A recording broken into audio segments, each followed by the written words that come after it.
Սիրելի հայրենակիցներ, հարգելի գործընկերներ, Տիկին Յոլյան, հարգանքներս ձեզ։ Ցավում եմ, որ պարոն Արայիկ Հարությունյանը այստեղ չի, սրճարանից դեռ չի եկել, բայց այս վերջին օրերի իր պահվածքին հետևելուց անկեղծ ասած մի զգացողություն ա մոտս, որ պարոն Հարությունյանը քաղաքական տրավմաների իր մուրը որոշել է ընդդիմությունից անի։ Մենք կապ չունենք ձեր չվերանշանակման հետ, պարոն Արայիկ Հարությունյան, դրա հետ կապ չունենք։ Համաձայն եք, չէ՞ գործընկերներ ջան, այդ մի բանի հետ մենք կապ չունենք, ամեն ինչի հետ կապ ունենք, բայց այդ մի բանի հետ մենք կապ չունենք։ Վերջին մի քանի օրերի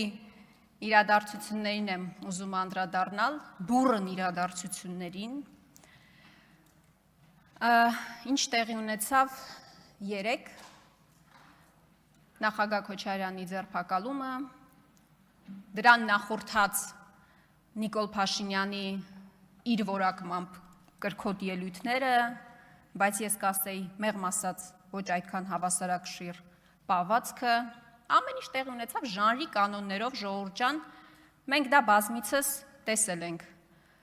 Հարց ու պատասխան, անմիջապես այս ամբիոնից հրահանգներ իրավապահ ուժային կառույցներին ամենակարճ ճանապարհն է ընտրված։ Մի ժամանակ գոնե WhatsApp-ով նամակներ էին գրում, ինչ-որ պրոցես էր գնում, հիմա այդ ձևականությունն էլ չկա։ Միանգամից այս ամբիոնից ուղիղ եթերով հրահանգ իրավապահ ուժային կառույցներին։ Քաղաքական հետապնդում եւ անձնական վրեժխնդրություն։ Այդ երկու ձևակերպումներն է բնորոշ նրան, ինչ տեղի ունենում վերջին երկու օրերի ընթացքում։ Ուսանորություն չի, նորից եմ ասում, մենք դա տեսել ենք, պարոն Յուղան, չէ՞։ Մենք այստեղ նստած տեսել ենք, որ Սամվել Կարապետյանը, երբ որ հայտարարություն արեց հարգելի գործընկերներ ուժեղ Հայաստանի, մենք այդտեղ նստած, հետևում էինք այնտեղ նստած Նիկոլ Փաշինյանին, համակարգիչը բացել էր, այսպես ինչ-որ հրահանգներ էր գրում, դրանից հետո ձերբակալությունը եւ այն բոլոր գործընթացը, որ սկսվել է ձեր առաջնորդի նկատմամբ, ականատեսը դրա եղել է ամբողջ հասարակությունը։ Գագիկ Ծառուկյանի նկատմամբ տեղի ունեցած իրադարձությունները եւ ընտրություններից առաջ, եւ ընտրություններից հետո, նույն Արարատ կոնյակի գինու օղի կոմբինատի հետ կապված հրահանգ անմիջապես, դրանից հետո համապատասխան պարոն Արայիկ Հարությունյանը եկավ, ես ասում եի, որ ձեր քաղաքական տրավմաների մուրը պարտադիր չի մեզանից հանեք, մենք դրա հետ կապ չունենք, ձեր չվերանշանակման հետ կապ չունենք։ Գայք Ծառուկյանի հետ կապված դեպքերը, ու ես բազմաթիվ օրինակներ կարող եմ բերել, բազմաթիվ օրինակներ։ Բայց այս ընթացքում նաև հասարակության այլ շերտերել են տուժում, այլ մարդիկ, տնտեսվարողներ, բիզնեսներ են տուժում, աշխատավարձով ապրող պարզապես մարդիկ են նաև, այս ձեր արդարության հաստատման, ժողովրդարության բաստիոնում, պարոն Յուղան, արդարության հաստատման օպերացիայի շրջանակներում տուժում։ Օրինակ, ինչպես Գագիկ Ծառուկյանի բիզնեսների հետ կապված, երեք էլ բազմաթիվ բիզնեսներ կապարանակնքվել են։ Ինչ կարաք ասեք, ինչի։ Այդ մարդիկ ինչ են անելու, այդ գույքը վերցնելու են, տանեն իրանց տուն, գողանալու են, ինչ են անելու։ Հարյուրավոր մարդիկ աշխատում են, այդ մարդիկ հիմա անորոշության մեջ են, ինչ պետք է անեն։ Ապօրինի է, չգիտեմ ինչ է, լավ թող այդ մարդիկ շարունակեն աշխատել։ Բայց դու գիտեք դա ինչի եք անում, որ հետո վերցնեք, իբր տակ ժողովրդին, բայց իրականում ձեզ վերցնեք, հետո տակ ձեզ համար հաճո որևէ օլիգարխի։ Սխեման շատ պարզ է։ Կամ ձերբակալությունների հետ կապված, կալանավորումների հետ կապված։ Մենք Արեգնազ Մանուկյանի դեպքը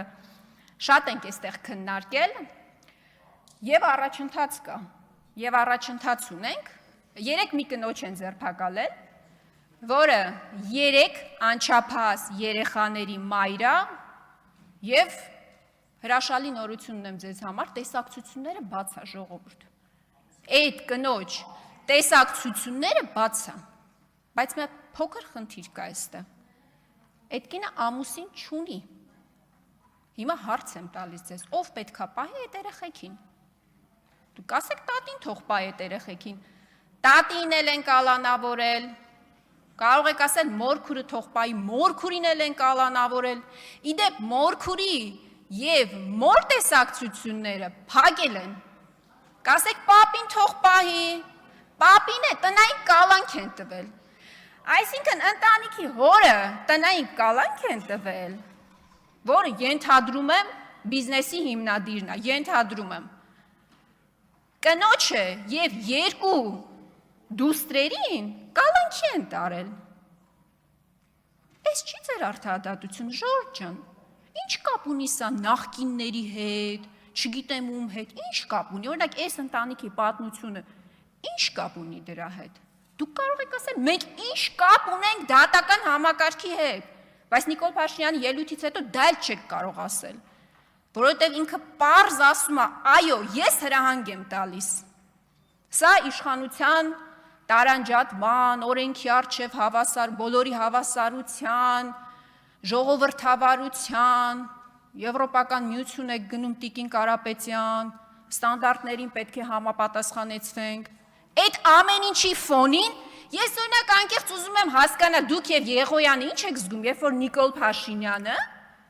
այստեղից հայտարարում է, որ հա, ես եմ ասել ու ասում եմ, ուղիղ տեքստով ասում եմ, ես եմ հրանգներ տալիս, բայց մեզ դատախազ ինչի է պետք։ Քնչական, հակակոռուպցիոն, ուժային կառույցներ, չէ, ուժային կառույցները պետք են որ գործողություններ անեն։ Այդ դրանք մեզ ինչի են պետք, եթե ամեն ինչը Նիկոլ Փաշինյանն է որոշում։ Եթե դատական համակարգն է մեղավոր, որովհետև մի հետաքրքիր բան էլ գործընկերներ ջան նկատել եք, սահմանադրության փոփոխությունը փորձում են դատական համակարգի բարելավման սոուսով մատուցել, որովհետև ոչ են ասի սահմանադրություն ենք փոխում, որ անկախության հռչակագիրը հանենք եւ այլն, որ մի շարք փոփոխություններ անենք, հետո Տիգրան տանք, հապարտ այստեղ ասում էր անկլավներ։ 4 տարի առաջ հանրային հեռուստաընկերության եթերում էր ասում էր ոչ մի իրավական հիմք չկա, ոչ մի մենք բոլոր քարտեզները նայել ենք, ոչ մի իրավական հիմք չկա, քարտեզն ի վերջո ինչ է։ Ասում է դրանք գծագրեր են, էլի, ցանկացած քարտեզ դա գծագիր է, իրավական հիմք չի, բայց հիմա պարզվում է, որ Տիգրանաշենը անկլավ է, իրավական հիմքը, բայց չի ասում որն է։ Դուք այդ ամեն ինչը փորձում եք այս սոուսով մատուցել սահմանադրության փոփոխությունը, որ դատական համակարգը բարեփոխում եք։ Ժորժ ջան, մի հատ նորությունն եմ ձեր համար։ Հակակոռուպցիոն դատարանը, այն դատարանը, որը տվել է կալանքները, դուք եք ստեղծել։ Ոչ այս մի ընդդիմադիր խմբակցությունն է ստեղծել, ոչ էլ այն ընդդիմադիր խմբակցությունն է ստեղծել։ Ձեր ստեղծած դատարանն է։